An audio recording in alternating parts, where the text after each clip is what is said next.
Hamas और Israel की जंग में इजराइल चुन चुनकर हमास के आतंकियों को मार रहा है।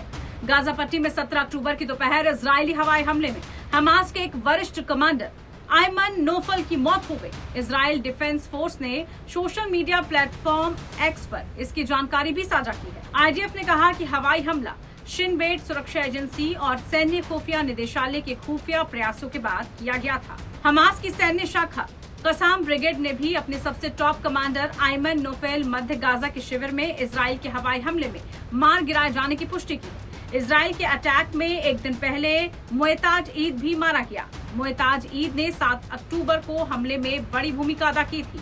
वहीं गाजा से आई रिपोर्टों में ये भी बताया गया कि हमास नेता इस्माइल हनीयेह के परिवार के घर पर हुए हमले में उनके भाई और भतीजे समेत 14 लोग मारे गए थे।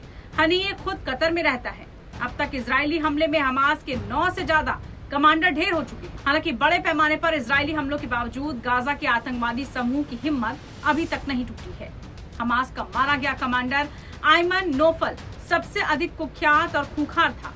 आईडीएफ के मुताबिक नोफल आतंकी संगठन का सबसे प्रभावशाली वरिष्ठ अधिकारियों में से एक था और हमास के सैन्य नेता मोहम्मद दायफ का करीबी था। आईडीएफ का कहना है कि नोफल ने इजराइल और उसके सुरक्षा बलों के खिलाफ कई हमले किए थे। वो हथियारों को बनाने और उसकी ट्रेनिंग देने में शामिल था। साल 2006 में आईडीएफ सैनिक गिलाड शालित का उसने अपहरण भी कर लिया था। इजरायली मीडिया के मुताबिक इजराइल डिफेंस फोर्स और उसके रक्षा मंत्री योआव गैलेंट हमास के सदस्यों को चेतावनी देते हुए कह रहे हैं कि या तो आत्मसमर्पण कर दो या फिर मौत को चुन लो। रक्षा मंत्री योव गैलेंट ने कहा था कि मौजूदा युद्ध में हमास के सदस्यों के पास 2 विकल्प हैं, आत्मसमर्पण करना या मरना। गैलेंट ने नेवातिम एयरबेस पर इजराइल वायुसेना के F-35 बेड़े के पायलटों और तकनीशियनों को बताया था कि हमारे युद्धक विमान हर जगह पहुंचे हैं। हर मिसाइल का एक ही पता है, हमास के आतंकी हम हमास के प्रत्येक सदस्य तक पहुंचेंगे।